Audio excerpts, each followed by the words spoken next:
can just start posting them in the chat as we go, and we'll be throwing them to our panelists as we go. Pastor Zek, over to you. Fantastic. Good morning, and I'm excited to be here this morning. I've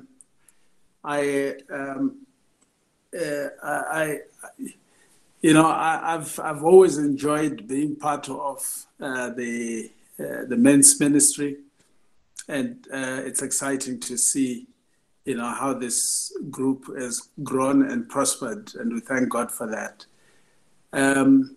Just to highlight a few things, and forgive, I only slept for about 1.5 hours, because of some stuff that we're working on in another continent. But I just want to say, I'm most grateful to the Lord. I've been married for many, many years. I've got a wife, Rukudzo Wazara, Pastor Rukudzo Wazara, who prefers to call herself boss mom. And together we have got 6 children, 2 boys and 4 girls. Most of our kids are grown. The youngest is 16, the oldest is 33, and they're generally about 3 years to 5 years apart. And we've led a very, very interesting life together. I don't think that I'd want to see any other situation. If I had to get married again, I would marry my wife. If I had to have any other children, I'd have the same children that I have right now, and I thank God for what we have. From business perspective, I've seen a lot of situations. I worked in advertising for about 8 years. I worked in foods industry. But a lot of the stuff that I'm going to talk about today is life that I've experienced, working in telecommunications, working in media, and working in various other, environments. From a ministry perspective, we've been very active in ministry for a long time. First leading young people, what was called cross-culture at Celebration Ministries, but in every one of the many countries that we've worked in across Africa and beyond, we have been fully engaged in ministry. And again, my passion was, the youth ministry as well as the men's ministry. And since coming to South Africa, I think we had a men's ministry that was running from 2004 right up to 2009, 2010, and I was part of some of the work that is fantastic work being done right now through Brother Sam and the team. My wife and I have been involved in setting up, Celebration Ministries here in South Africa. I've been involved with setting up one of the men's ministries that we ran in Nigeria. Is now an organization called, it started in our home, called Apostles in the Marketplace, a huge organization which has spread into different countries and has got a school for training young people coming out of university on how to conduct themselves in business. So, and I'm still a part of that. I lecture every so often in their classes, and it's an exciting thing for me. So that's in terms of who I am, and I find that it is impossible to separate between your family, business, and ministry. It's one continuous life, and striking that balance is quite a crucial thing. But just from a business perspective, as I said, I've been in telecommunications for a long time, and I used to build mobile networks Lesotho, Zimbabwe, Botswana, Kenya, Burundi, Nigeria, New Zealand, and they've done quite a lot of work in other markets, Papua New Guinea, Fiji, and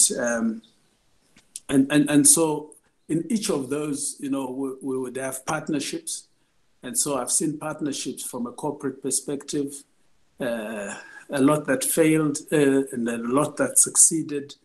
And it has been partnerships with government, partnerships with individuals, partnerships with other organizations. And if I say that I've seen drama in my life, I'd be understating exactly what I've experienced. There have been partnerships in which we've experienced hostile takeovers. There have been partnerships in which we have, had problems with governments. The partnerships where we've had experienced individuals, I think in 2 countries, because of the nature of partnerships, I've had to evacuate my family in the middle of the night or in different other situations. Partnerships that have actually threatened my life. And in my own business life, I've had some very successful businesses. Yet I've had other businesses in which, because of the nature of the partnerships, we've lost in excess of $20 million in cash, and probably over 40 to $50 million in value. So I've seen a lot of things, and I'm hoping that during the course of this discussion, I'll be able to share some of that. Thank you. Thank you so much, Pastor Zek. And we are looking forward to hearing the details and some of the principles and wisdom that you gleaned through that experience. Let me hand over to Brother Simba Majande. Can you hear me? Yes, we can. Thank you very much for having me. My experience with partnership has not been as dramatic. I've only had 2 partners in my life. That's my wife and the first partner we had in our business. And I would straight away say the mistakes we made was not defining what it was all about. When I started with the first business, we needed money. We didn't have any money. So there was a friend who had money. And no discussion of values. We did discuss. My wife had known this guy for a very long time. He's a brilliant guy, but we did not go and discuss all those things. We just needed money. There was a person with money. Fortunately, it went very well because there was a person of very good character.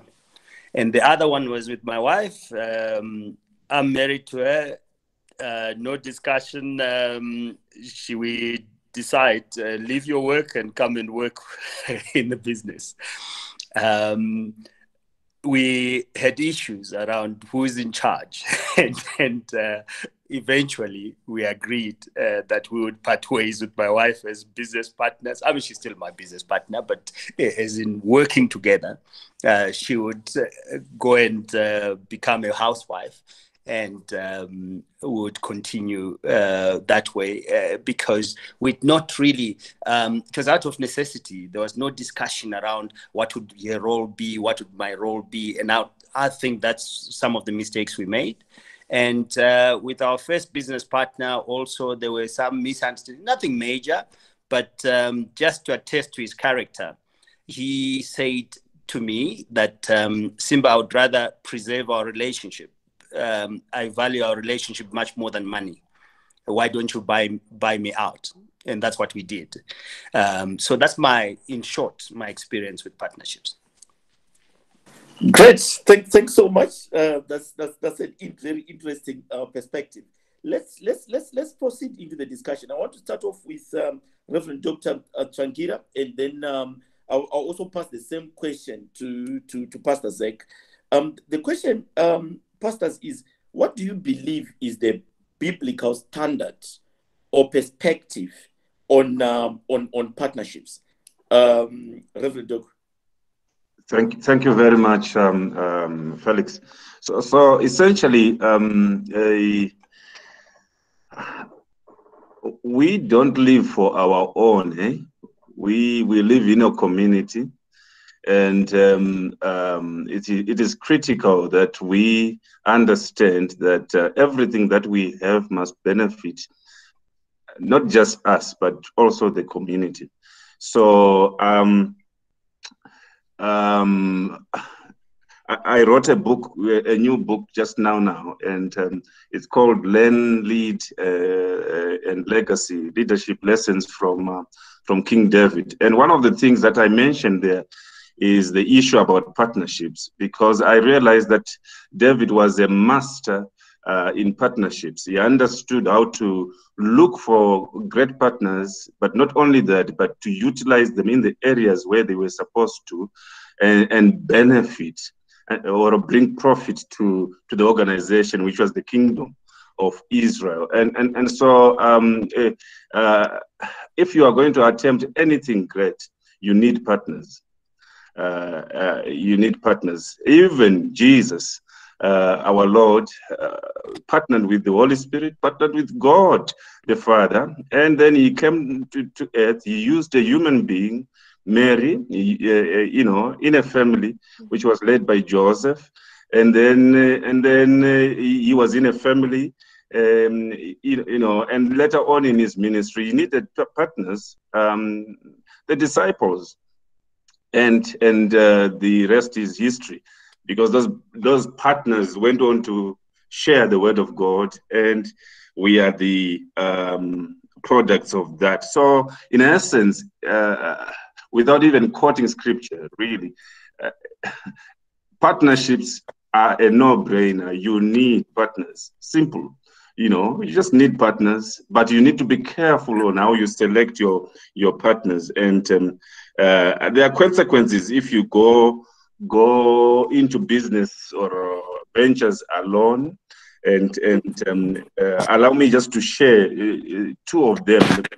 So you going into business or any project alone. The first one is really very simple, and you find it. The first one you find it in Proverbs chapter number 11, verse 14, and it Proverbs chapter number 11, verse 14. It says, "If you don't seek counsel in your work, you will fail. If you don't seek counsel in your marriage, you will fail. If you don't, all I'm saying is that if you don't seek counsel everywhere, if you don't bring in partners there, you will fail. Many business ideas have failed, not because they were bad ideas, but because they did not have the requisite partnerships. And so to avoid that, you need partners.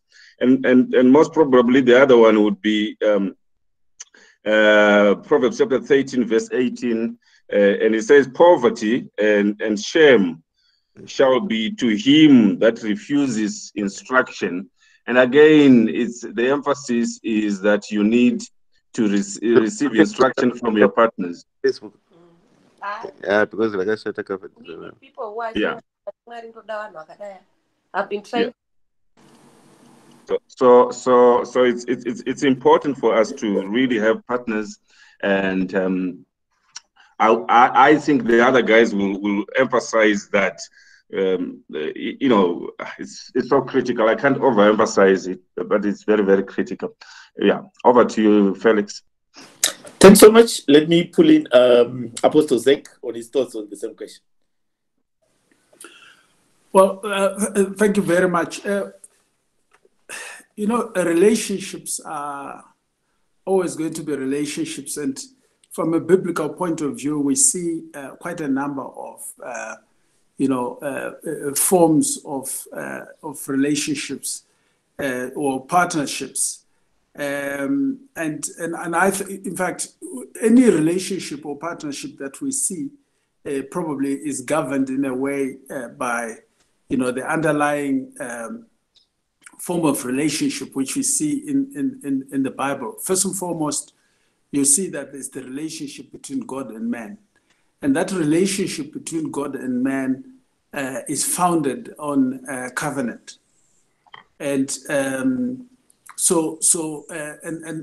covenant is quite interesting, because sometimes you think of, oh, my covenant with my wife, or my covenant. But if you read through the Bible, you will see that God talks about his covenant with Abraham, his covenant with Jacob, his covenant.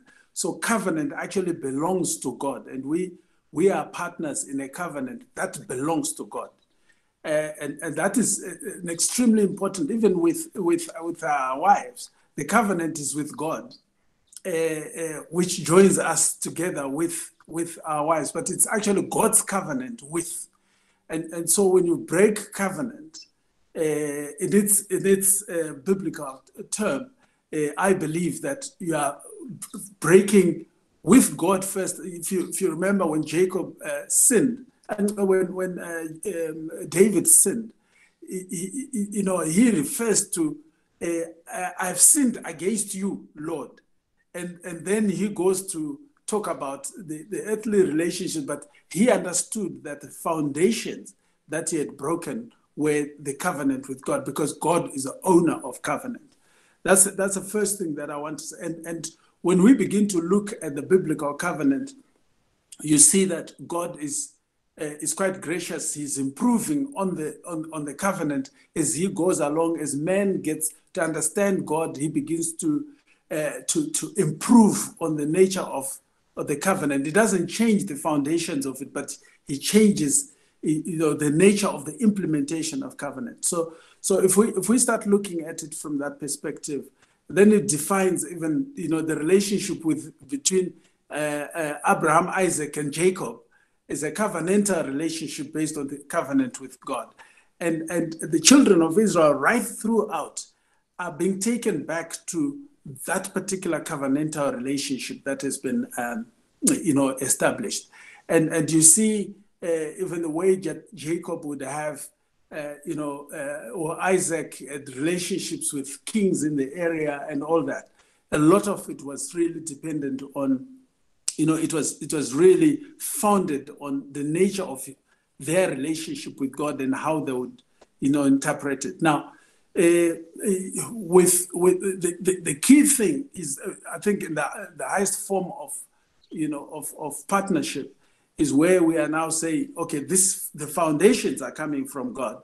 And when we are looking at people or choosing people to enter into partnership with or a covenant with, if it is my wife or a girlfriend, what I'm looking for is their capacity to enter into covenant. Before I even look at anything else, do they have the capacity to observe covenant? Do they have the capacity to implement covenant? Do they have the capacity to maintain covenant? Now, we then have a rollout of that, and in terms of how we relate with other people. Am I looking at it from a corporate perspective? You've got shareholding relationships where you actually are owners of businesses together, and that's the relationship that we normally look at. But when you think about business and when you think about our everyday life, there are other things that we look at. A relationship at a board level, you might not be shareholders together, but the relationship that you have at a board level can determine positively or negatively the outcome of your business and the outcome of the relationships that you will have. In one of the businesses that we had in Nigeria, it was a whole partnership with government there, we had private individuals, but we also found that we had, at the board level, we found that we had people of different religions. So if we're starting the business, it was an understood thing. It's either if a Christian prayed at the beginning of the meeting, the closing would be done by a Muslim. So you've got, it was a standard thing. You open with a Muslim prayer, you close with a Christian prayer. You open with a Christian prayer, you open with a closing. So, but that determines, it might not be shareholders, it's at board level, but it determines where the direction of your business. then I also believe, from my own experience, that even where there's no shareholding relationship and board relationship, the relationship with the leaders that you have in your organization, the team that you have, is a crucial team in determining the direction of the organization. I've been part of an organization that has lost billions because of the nature of the leadership that was in there, and the business has been closed. So you know, it's a vital relationship that one has to look at. And then, of course, there are collaborations. A lot of businesses today are about collaborations. It's nothing to do with shareholding, but businesses collaborate. Some of the collaborations are positive, others are negative. You've got alliances, and even in the Bible, you will see that Abraham had alliances with different kings, and they would come together and fight, defeat 15 kings from their alliances. The alliances with the servants, alliances with other kings, and some were positive and they worked, others were negative, they didn't work. Joshua, a mighty man of God, entered into a relationship with the Gibeonites, and for a long time they became a snare, you know, to him. So you know, I think that, you know, whether you are looking at alliances, collaborations, you know, the leadership teams, or you're looking at shareholding, board levels, you're looking at you know, places where you own shares together. At the end of the day, the foundation of any relationship must be based on covenant and how you interpret covenant, and that's what I'd want to share in that. Thank you so much. Profound insights. I like your view on covenant, and covenant being an underlying contract, especially in a marriage. God is already part of the contract, and you're almost signing off on top of that. And I think if we take that angle in a number of our arrangements, we will see that God is in it, or is not part of this, you know, covenant contract that I'm now signing. So it cannot be treated as a covenant. I want us to move to the next set of questions, and I want to start with Brother Sam there, and then I'll bring in Brother Simba. Brother Sam, what are some of the things that, you know, one would need to look out when forming a partnership? What do you look out? What do you look out for? Who is the right person to partner with? Who is kind of like the person that we should avoid in partnering with? Thanks, Brother Blessing. I like your question to say, who should you avoid? Let me be more positive around what you should look for. I think business and life, it's about the people that you interact with. So everything will succeed or fail based on people. So that's why it's quite important, even for our kids as they grow up, that they spend a lot of time in knowing how to interact with other people, because everything that you do in business is about people, how you motivate your staff, how you do partnership and all that. So I think for me, central to that is your character and the value system of the people that you want to go into business with. For me, it's quite important to actually for you to think and say, what is the character of this person? What are the values that they subscribe to? Do I subscribe to those characters, right? To those values. A typical example would be, let's say you are a family man and you go into a business with someone who believes in going to the nightclub every Thursday, Friday, and Saturday, right? That's clearly a partnership that's not going to succeed, because your value system will be so different in terms of how you think about life and the decisions that you make.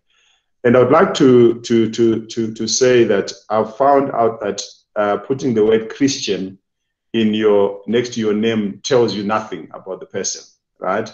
And a lot of people have been hurt in business because they said, this person says, I'm a Christian, but it tells you nothing, absolutely nothing.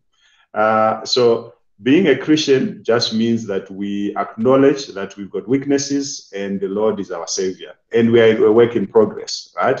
But that doesn't mean that we are perfect. So part of, I think part of the way it actually goes wrong is when we hear that this is a brother or a Christian, we let our guards down and we go into partnership. And then everything turns nasty after that.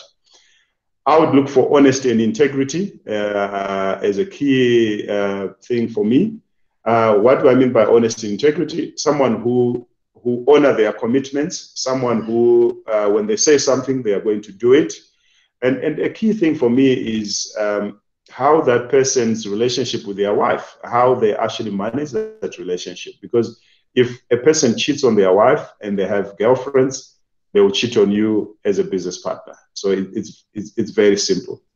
Another key thing for me is someone who is not greedy for money and who err on the generous side. You need to find someone who's got a generous spirit when you go into business.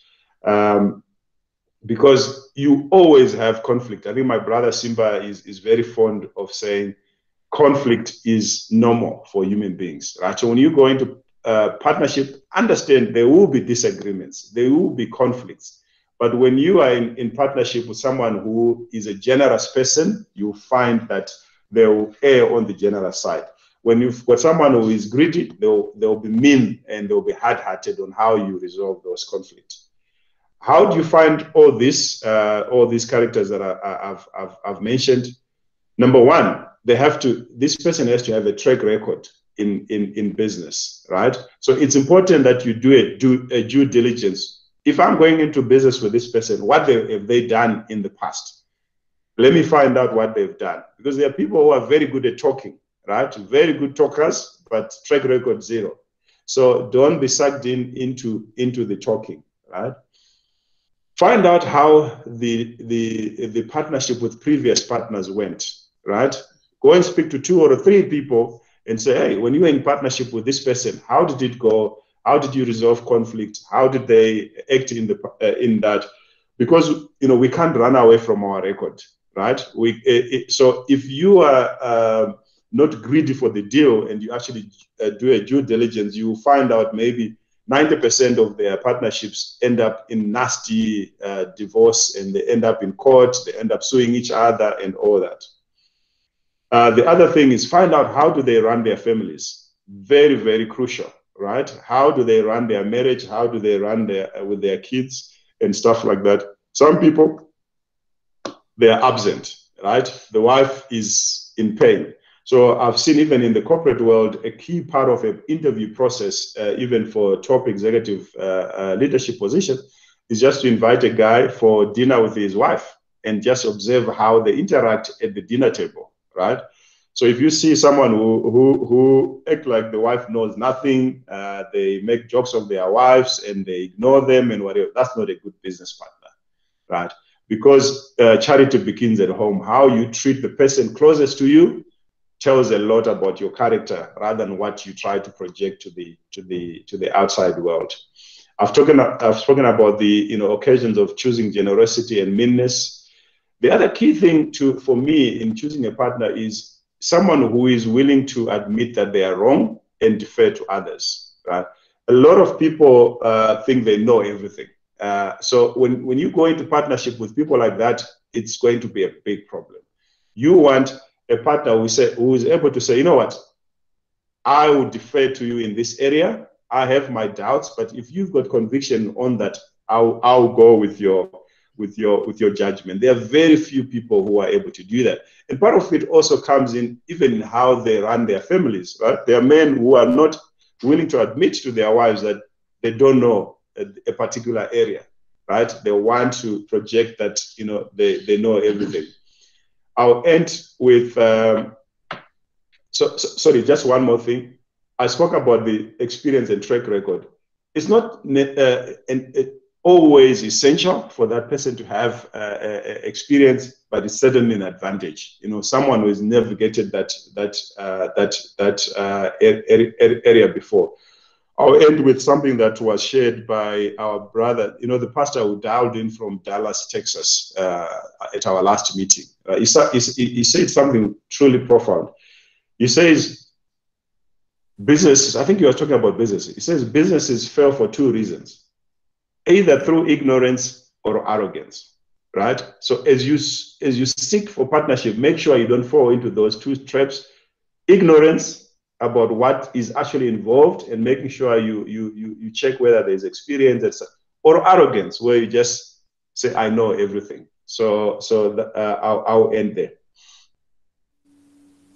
Thank you so much. I think that's profound. I like your opening statement there. Everything will succeed and fail based on people. I think it's an important point that we need to take. And the concept of ignorance or arrogance, and it's quite a useful tool to use to assess areas even where we fail and say, what caused me to fail there. You have also answered a question that was raised there by Dudus and my brother from Engunze Mnyama. I think that they were looking for the concept of what should you look for. So I think that's that you've answered that very well. Before I bring in Brother Simba, I want you to quickly answer on this one, Brother Sam. I think you can be quick on this. It's from Dumisani. Dumisani says it's a great session, but what should be the priority in a partnership? Value system or common vision for the business? I think value system. I think value system trumps everything, right? Because your vision can change in terms of what you set out to do as new information becomes available. But if you are guided by the right value system, you'll be able to navigate a change in the vision. So like I said, let's say you set out and said, this is what we're going to do, but new information tells you that actually this is not going to succeed, right? If you've got a value system where there's humility, there's continuous learning and admitting of mistakes, you will be able to do that. But if that value system is missing, the other person will say, no, I'm going in this direction, right? And so I would say value system and character is far more important. Okay, great. Thanks so much. That's a very clear answer. I see Brother Blessing here saying, experience, track record, generosity, powerful nuggets there, Brother Sam. Thank you. Brother Simba, over to you.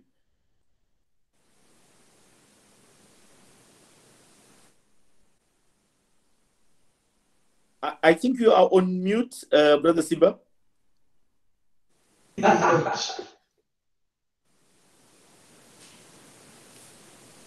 Brother Emmett, can you unmute him, please? Thank you. Yeah, there you go. The question, I was so enthralled by the wisdom of Sam that I forgot I was on the panel. Sam, what was the question again? The question is, in your view, what are some of the things that brethren need to look out when they are forming partnerships? Who should we partner with?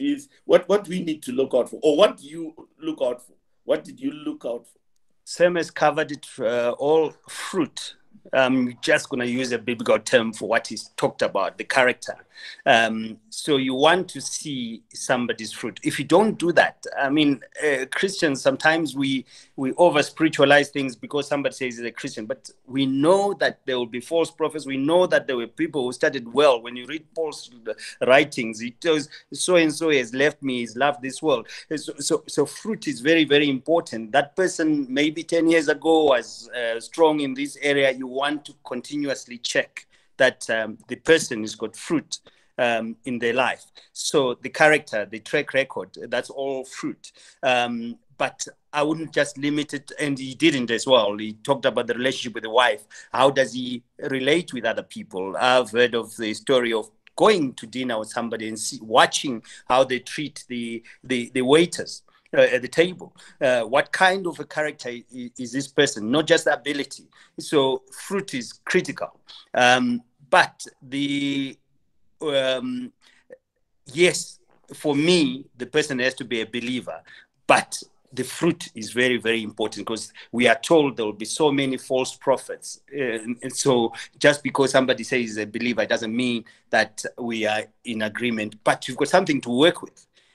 So the next point I would say is, do you have an agreement on how you'll resolve disputes? Because disputes are normal to life. Disputes are going to come. So have you agreed on how you, and that was the mistake we made.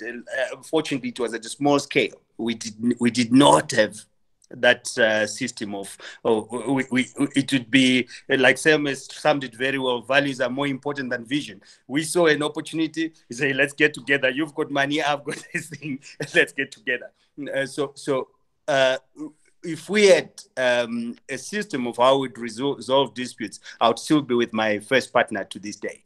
But we didn't have that. I hope I'm answering you. Indeed, you are. Indeed, you are. Very much so. Thank you. Thank you so much. Thanks for that.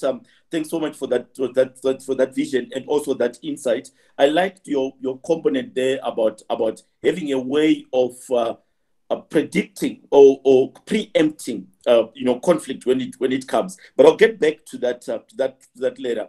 I've got a question for Pastor Zach. This next question I wanted to put to Pastor Zach. In fact, it comes. Let me start off by linking it to what Michael asked here. Michael said, "Thank you so much for taking time to share." At ZMT, just wanted out to find out the rationale for allowing different religions to pray at board level. So he's picking the example that we gave. But I want to link it to my question, which is, do you even encourage partners? Do you encourage partnerships with people that you fellowship with or don't fellowship with? So I want to ask that question at two levels. Firstly, there is the Christianity concept. Do you encourage us to only go into partnerships with Christians or not, or basically, have partnerships with other people? And then I also want to also ask it at a relatively micro level, where you have people that you fellowship with, that you know that are close. Is it also wise to convert those relationships into business relationships? I've also seen people hating. I'm also hating in my own visions because there are lots of very useful relationships in the past. So sometimes it's that way. Do I keep this relationship or do I try to improve it by going to business? But if something goes wrong, what happens? So, Apostle Zach, please help us. Okay, just on the first one about the rationale for having different types of religions in a business. When I started off in business and I was really, trying to link business with, when I was trying to link business with the Word of God and trying to find how to apply the Word of God in business, I was of the belief that, everything must be Christian. So, we recruited Christians, we prayed every single morning, at different times, everything was working well because we're in that environment. But, doing business across Africa, then challenged that particular concept. Because, for instance, if you're working in a country like Nigeria, okay, there are multiple religions. You've got over 250 languages. You've got all sorts of religions.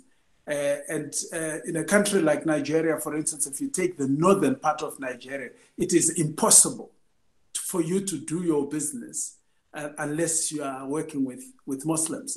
It's just not possible. In fact, you can't send anyone from a Christian environment or from the southern part of the country or anywhere to go. You have to work with Muslims.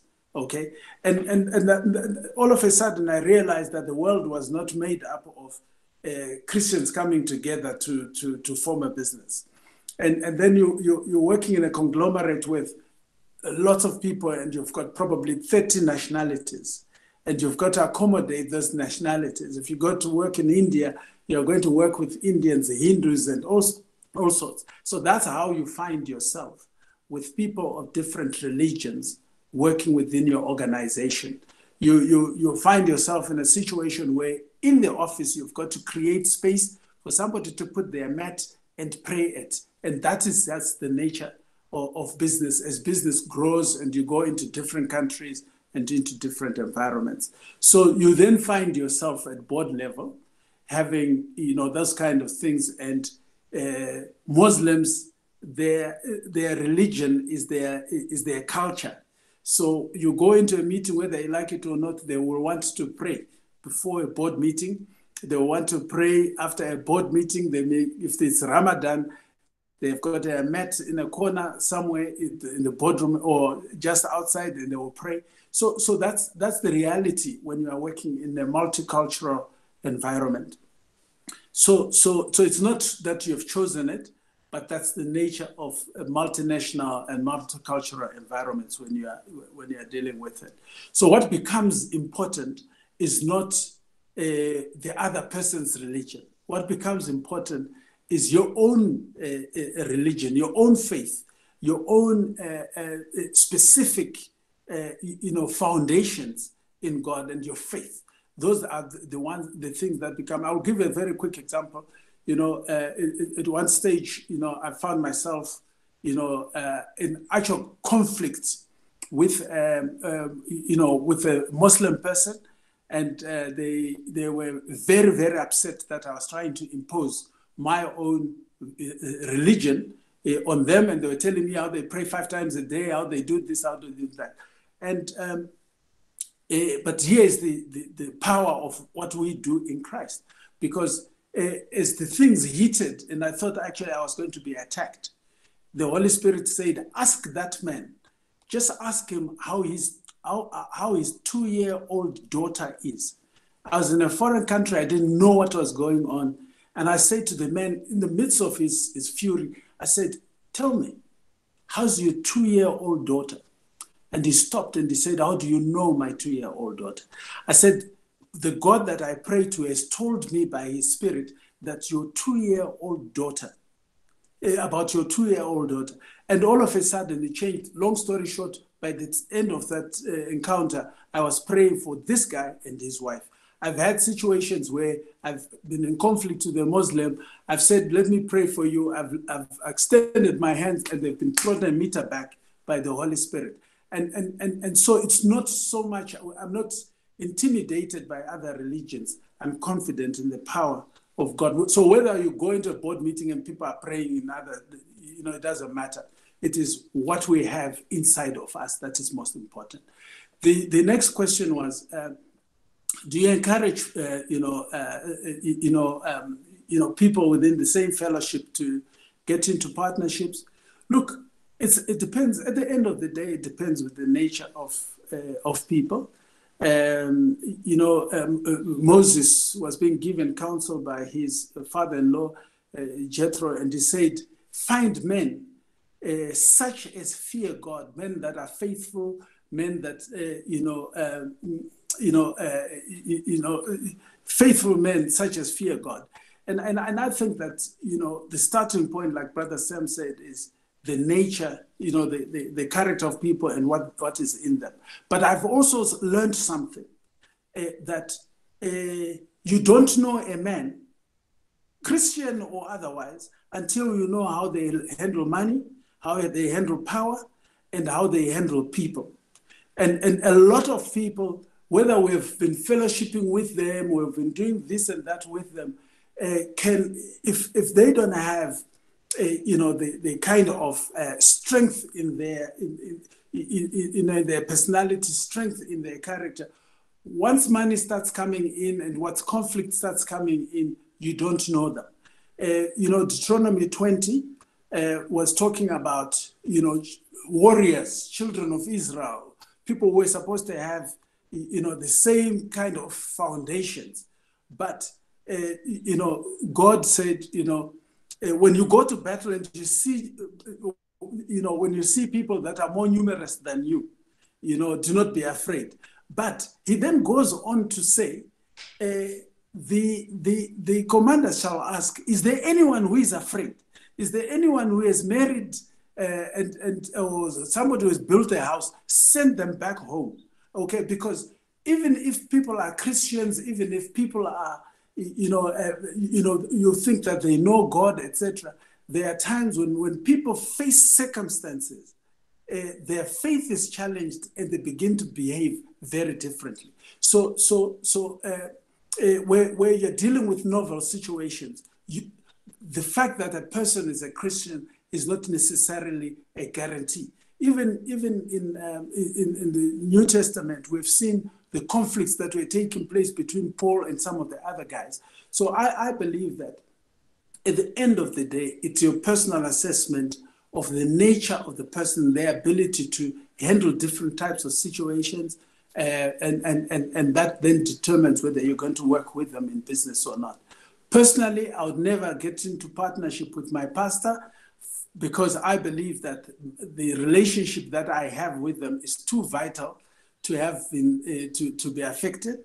The other thing is that, you know, depending on the nature of the relationship that I have with the people that, you know, are in my church, I'd probably put a priority to preserving our interaction and relationship from a spiritual perspective more than it is in business. But at the end of the day, I think that it is the nature and character of the person and their value system, their belief, that can determine whether you're going to enter into partnership with them or not. Thank you so much. I enjoyed your contributions. You make a profound, almost two profound statements. One being, it is not necessarily the other person's religion. It is your religion. And you also carry on a similar question about the character of the individual.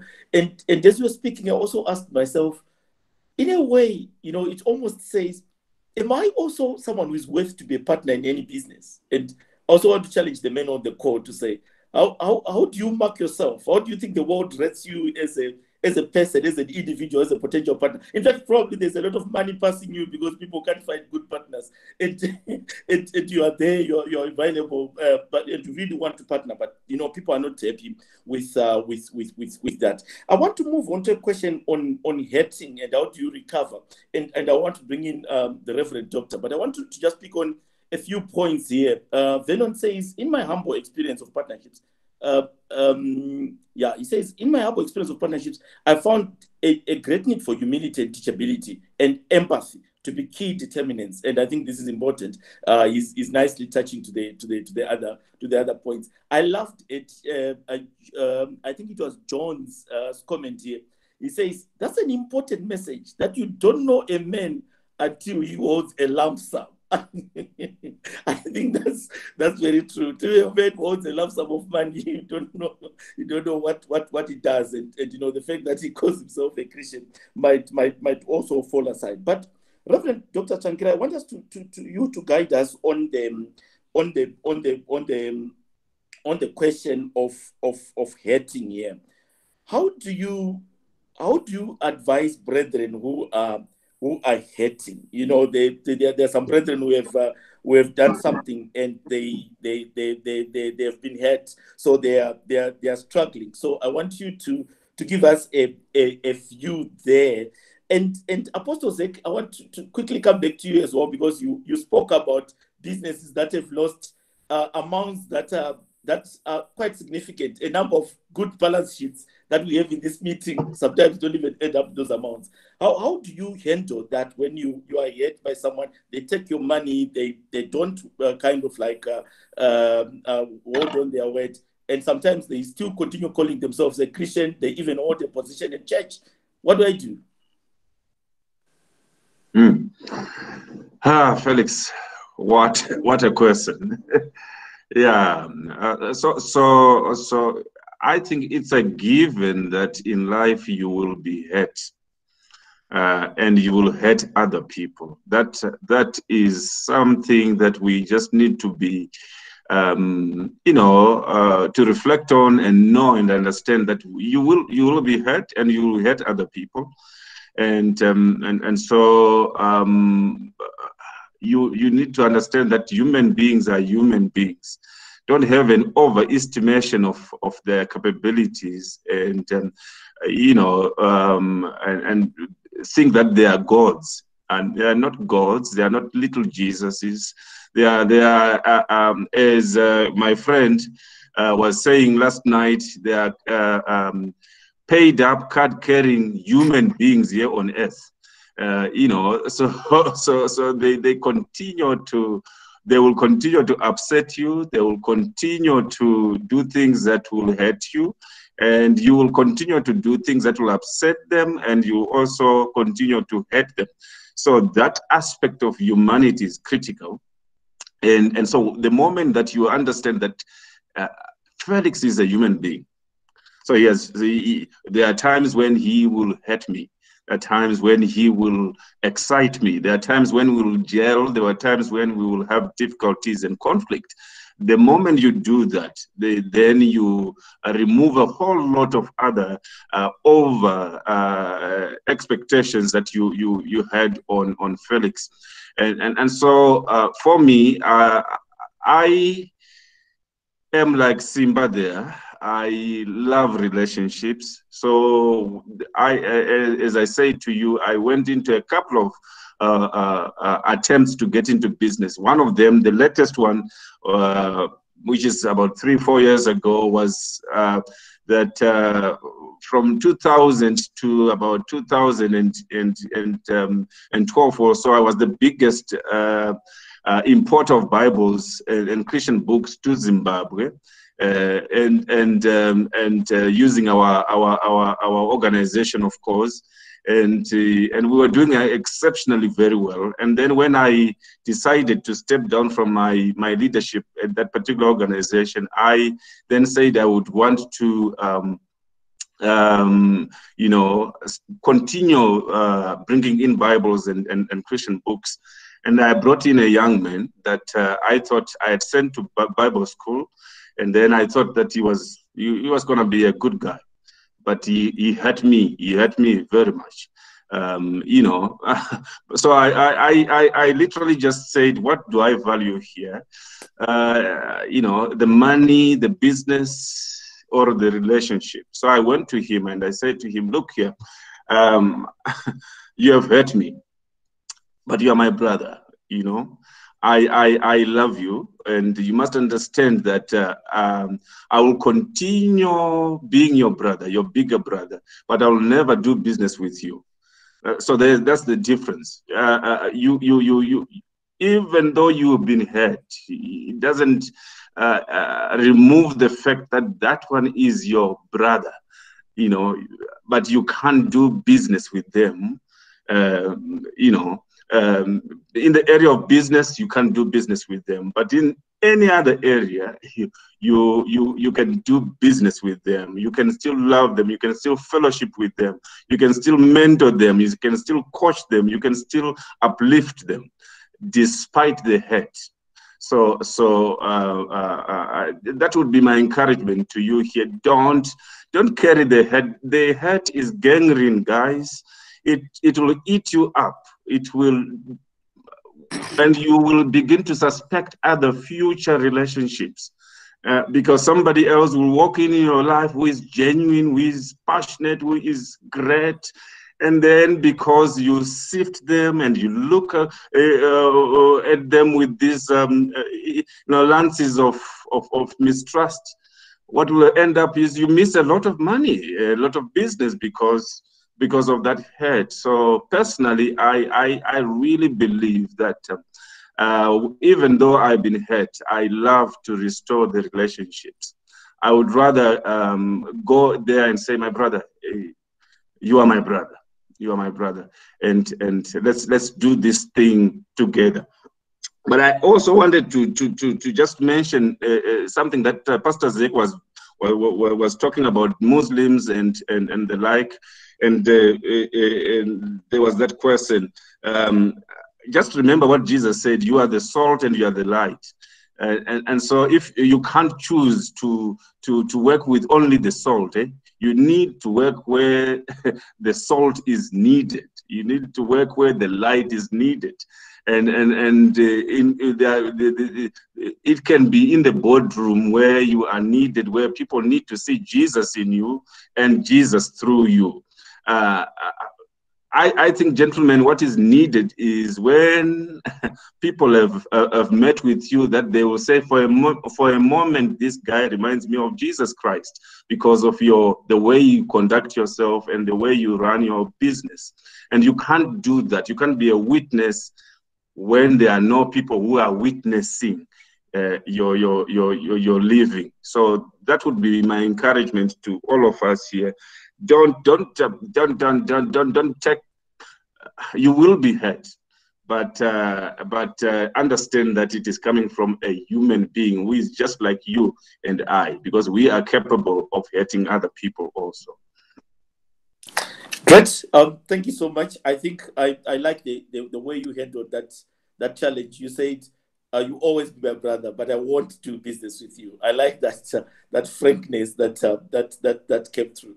I want to jump over back to Apostle Zek, but after this, I want to go back to Brother Sam. Brother Sam, there's a lot of comments about the relationship between the business and the wife. And I think it's Tafazo who says, but what happens, I know a lot of people who have divorced many times who are doing well in business. Well, how do we explain that? Before we get to you, Brother Sam, let's bring it up also, Zach, on the issue of getting people. I also noted that Mike said here, wonderful speakers. Thank you very much. That's Mike Seth. And I agree with Mike. These are wonderful speakers. Apostle Zach, over to you. Yeah, I just wanted to say that I fought, just talking about bitterness, loss, and, the kind of things that happen in business. When I was in corporate, I fought a lot of battles, very, very bitter battles. I'm probably one of few people that have been in the South African High Court, the Botswana High Court, the Zimbabwe High Court, and the Supreme Court, the Kenya High Court, the Nigeria High Court, the British High Court. I've attended 3 international tribunals fighting businesses that had gone wrong because of relationships. But that alone, for me, it was work, as doing it for an institution. But when it happened to me as an individual, and as I was saying, I lost a lot of money, came to almost, ground zero, because of what happened. I experienced something that I'd always taught about in church, but never understood. And in fact, I regret that I ever taught.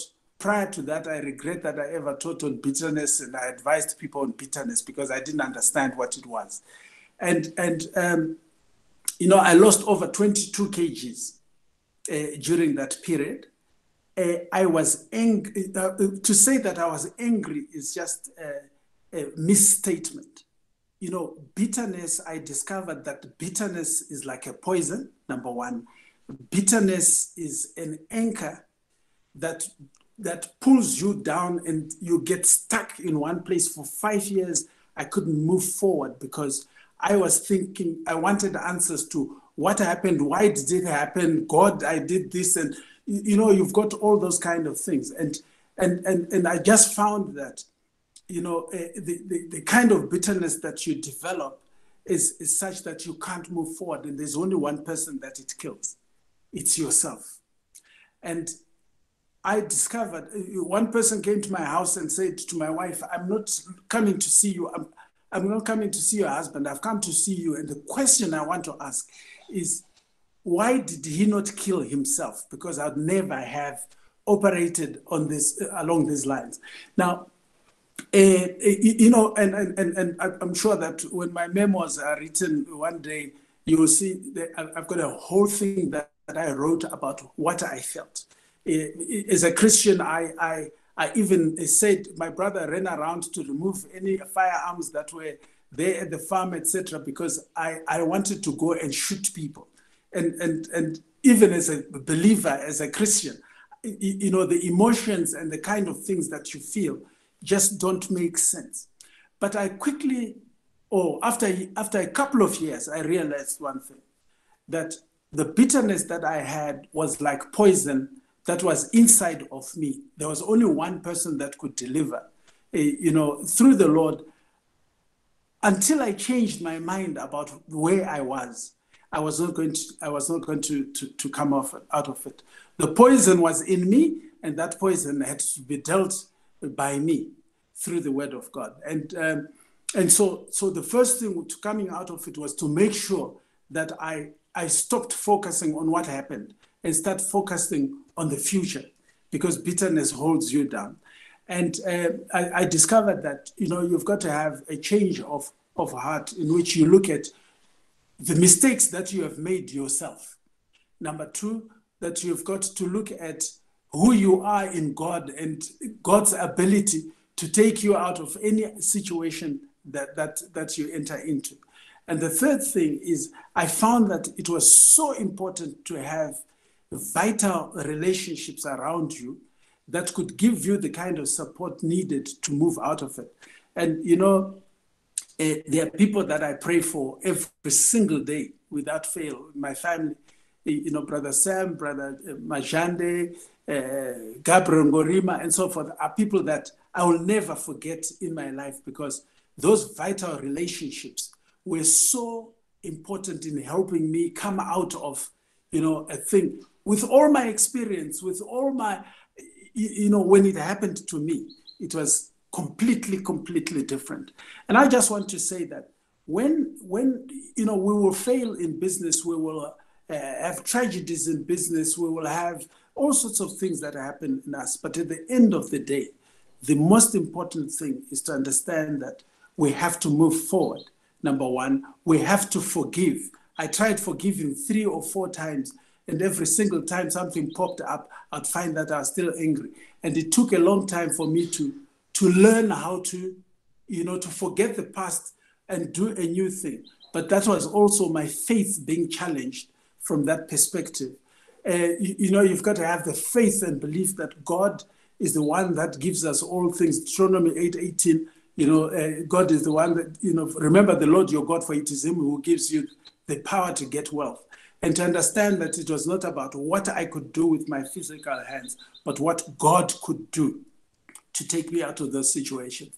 And I just want to say to men on the group, because we all experience this kind of things, it is so important to have faith. It is so important to have the word of God as our weapon of warfare, the Holy Spirit as part of who we are and what we do. It is important to have a support system of faithful men who fear God, who know and who can come to you and talk to you very, very, without taking sides, but being able to build you and build who you are and what you do. And that's all I'd like to say on that particular subject.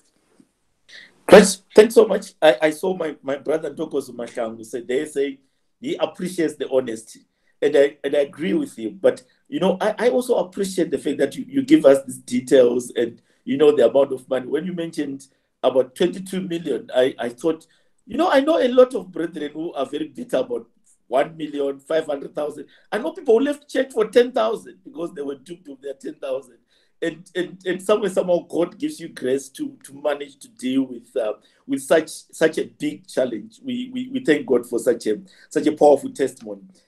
Gentlemen, our time is moving. I want to start winding up. I'm going to go back to Brother Sam to ask that important question about relationship. In fact, there's a whole lot of questions around that issue. After that, I'm going to go to Brother Majante.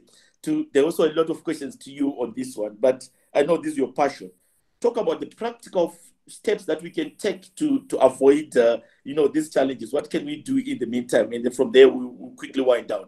Brother Sam, how is it that some people don't have a good relationship with their wives? Some people don't even have their wives. They've tried a few times and failed, but they do well in business. How do we explain that?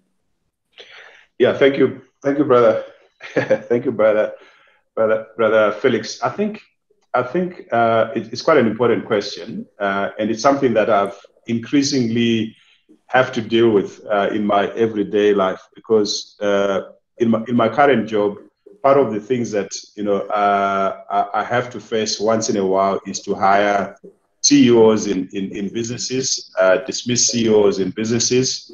And as you do that, you actually begin to get a much clearer view on people. You actually realize that success in business or of being at the top of the organization does not mean that person firstly does things that are sustainable. So there are people who are very good at what they do, but they leave a train wreck in how they treat people, in how they treat the organization, right? So it's not a sustainable way of doing businesses. There are CEOs that you hire and you want them to be there for a year or two just to do a turnaround. But the character which they have, someone put it very nicely to say, in life, you've got two sides to you as a human being. There's the value-adding side, and then there's the destructive side, right? And make sure that you keep someone as long as their value-adding side outweighs their value destruction side, right? When those things change, where they now cause more disharmony than the value they add, you actually get rid of them, if that makes sense, right? And it's so true in life.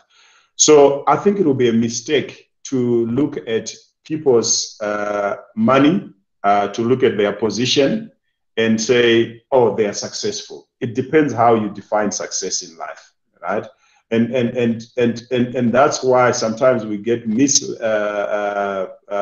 the wrong way, because we look at the outward things of how what the person has, and we call that success. I don't believe that is success. And I go back to what Brother Simba was talking about, the fruit. What is the fruit that I should be seeing, right? Sustainability, relationship, bringing up other people, training leaders, strengthening people's faith. For me, that is success. Your relationship with your wife, your relationship with your kids. So that's why Jesus said, what does it benefit you to gain the whole world and lose your soul, right? You can sell your soul for money. And then if we just look at the outward side, I think we'll be lost. So that's how I would answer that. And you won't find peace if you don't look for those things that are really important. So outwardly, you look like you're successful, but you can't sleep at night. I would rather not have that. Brilliant. Thanks, Brother Sam. I like the way you define success there, to say, sometimes we define success just out of money, but a lot of the things that are more important are probably what defines success. And I also just want to challenge the men to say, how are you defining success? What is success to you? What are you chasing as success? Because we know you want to be successful when you're doing your bit. How are you defining what you're chasing? And if those priorities are not in the right way, please just make a personal decision to rearrange them. I also like your job, of hiring and having to fire CEOs. I think it's a good challenge. And Brother Mashanti, tell us what are the practical steps that we can take to manage partnerships and to avoid some of these challenges in the future? Is there anything that we can do? Definitely. Can you hear me? Definitely. One of the things that, if you look at even when God created man, he put him in a garden. The garden needed to be tended. So all relationships need to be tended. The relationship with your wife, I'm actually speaking to myself right now. The relationship with your business partner needs to be tended. If you allow it to just grow weeds, you're going to have a problem. You could be chasing the vision, but you're not checking in. Maybe he's wandered from the faith, and you could have brought him back in and say, my brother, what's going on? Everything needs to be tended. But, and also at the outset, discuss how you're going to resolve your conflicts. But beyond that, obviously you want to be able to engage on your conflicts between the two of you or amongst your partners. But also, when we are now at loggerheads, I like what Sam spoke about in relation to a marriage. Who do you go to when you are having a dispute with your wife? I don't know whether you said it today or yesterday. I'm getting confused, Sam. I listened to you yesterday as well. When you have a dispute, how do you resolve it? Do you have a couple that you go to say, we've got this, we are at loggerheads here? So the same thing in business. Who do you go to when you have issues? Have you pre-agreed that we'll have our issues resolved by this party? I mean, I spoke some time back about the Jewish societies that they set rabbinical courts. So as long as they are practicing, there's somebody who's going to resolve their issues. Muslims do the same. They go to their imams. So disputes are normal to life. We need to have a mechanism of how we resolve them. And we also need to tend our garden, check in to each other and constantly measure what's going on, because we all wonder. I mean, we will be lying to each other if we say, I'm always in the faith, everything is right. Even faith levels, we're doing something. My brother, I like the example that Pastor Zach gave of the priest saying to whoever is fearful, go home. Check in. Are we in the space where we can do this thing together? But Partnerships are vital. We know that God tells us one of you will chase 1,000, two of you will chase 10,000. So we need these partnerships, but they need to be managed. They are difficult. You need to check in. You need to make sure the garden is tended. I hope I'm answering your question. Indeed, you're spot on. And I think you say something that is profound that I'd never thought about, that there is the choosing up front, which is a lot of the times that we think about. Find a good person and all that. I think crucial. But you also talk about the maintenance of the relationship. You kind of like say there's almost an ongoing audit that happens. You kind of like attending to how the brother is doing. I think that is profound, and we'll try our level best to do that. We've got 4 minutes to go, gentlemen, so we are going to close. I am going to give each of the gentlemen on the panel 1 minute just to close. What's your final advice on partnerships? We've got lots of questions. We couldn't get to them, and I think we'll probably need to bring a lot of you separately to discuss these things. But I'll quickly go around the panel. I'll start off with Reverend Dr. Changira. What's your final word to the men? What's your final advice? Tell us about the book as well. Where can we get that book, by the way? Well, about the book, if you're in Joburg, it can be delivered to you. It's not yet on Amazon, so the team is trying to work on putting it on Amazon, but you can just get my details from Felix or some of the guys here, and I can get the book to you. It's a very good book. Just to my closing remarks, going back to what all of us have been saying here, I have 7 red flags when you are choosing, your partners. So let me mention 3, and most probably that will be helpful also. So when you are looking for your partners, number 1, a red flag would be an excessive use of flattery. Guys who use flatter too much, don't go there.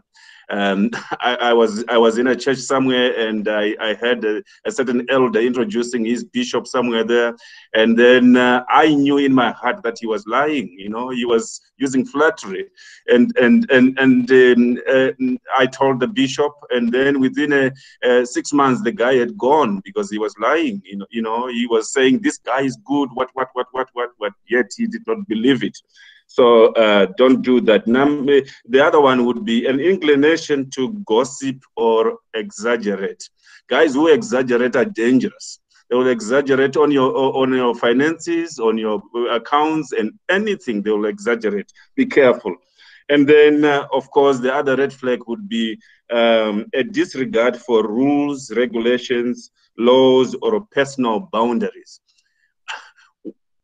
Guys who don't look at rules, who don't obey rules, run away from them. Run away from those guys. They're dangerous, and you don't want to have them in your business as partners. So, guys, let's just go out there and get partners. But again, when you are engaging partners, remember you may be hurt. Yeah. Thank you. Thanks so much. We're looking forward to get more details around the book and get more details in that information. Apostle Zek, a number of people also requested for a book from you, by the way, out of your story. I saw about 2 comments. Your final word.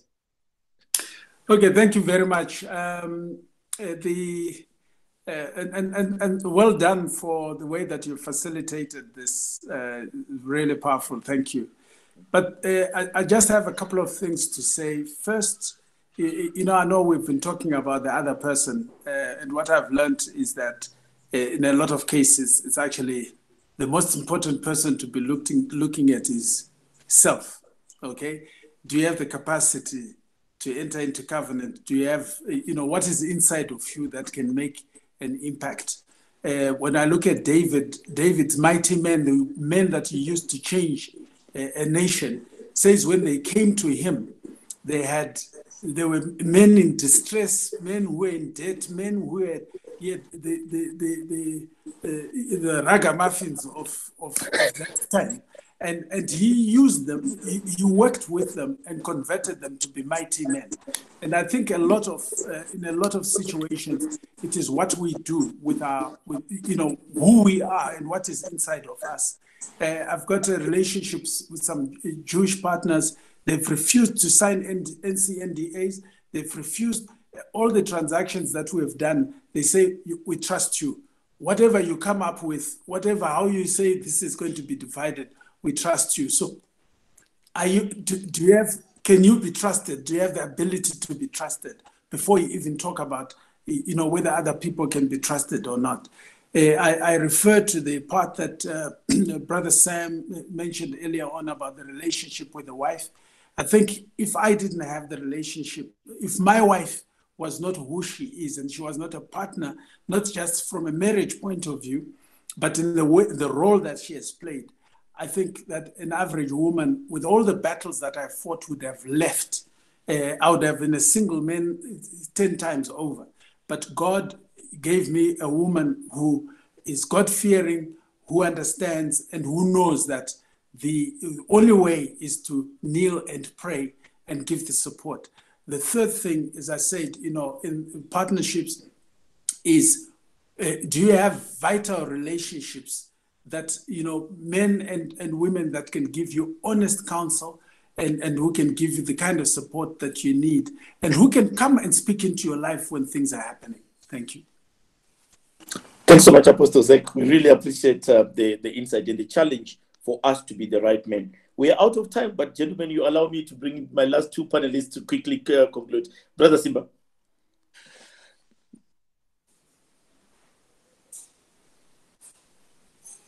I think you're on mute there, Brother Simba. Okay. Yeah. Now, thank you very much. And I just wanted to take on something that Dr. Changira, said in my summary. That you are a human being, so you can focus on what other people have done to you, but the reality is you also hurt people. So in your partnerships, when you check in with your partner, also be vulnerable. Say, what is it that I'm projecting? Let's have total candor in our relationships. Tell me, don't let something fester. If I've done something that irritates you, don't let it fester. And then I hear of it 3 months down the line. I know I'm going to hurt you. you will. And that honesty, we need to have that we are not perfect human beings. So thank you very much, Dr. Changira. I'm summarizing with something I heard from you. Great. Brother Sam. Thank you, Brother Felix. I think firstly, I think it's been a great session for me. Thank you for the way you have moderated. It's absolutely brilliant. I think I can actually honestly say I feel very nourished, because when you interact with men of such wisdom, such experience, it teaches you a lot. So to Doc Changira, to Brother Zach, to Simba, it's been a great session. I think my final word is something that Edwin Lewis Cole, the guy who wrote the books that we do with Measuring Men, has always said. So one of the key things he always says is that if it's not written, it does not exist, right? So a lot of the times we go into partnerships, we go into business, we talk about these things, but nothing is written, right? So if I can have one word for the men, if you want to start a business relationship, even if you sit down with that friend, write it down as a one-pager. This is why we are going into business. This is what we intend to do. This is how we're going to share profits. This is how we, even if it's a one-pager, because most of the times I get people who come when the partnership is not working, and they say, oh, we promised each other this. And I say, where is it written? Nothing. There's nothing. Nothing is written, right? So have the discipline to write it down. Have the discipline to have regular meetings where you document things and you've got minutes which you are able to go back to. Otherwise, if it's not, just remember that if it's not written, it does not exist. That's all from me. Powerful, profound statement. Thank you so much. I see a number of people have been kind enough to compliment us for the panel and for the facilitation. Thank you so much. Maka Papaya says, can we have a part 2 of this session? And I just want to say, the bosses are 2 gentlemen called Herman and Munya. We have just all been summoned here, and they'll make the decision. Gentlemen, let me close in prayer. And just before I pray, we also have Brother Blessings, who looks after and helps out in terms of prayer. So if you've got anything that you need to be prayed for, or some of these issues that have been mentioned, you want to pray, please contact the details.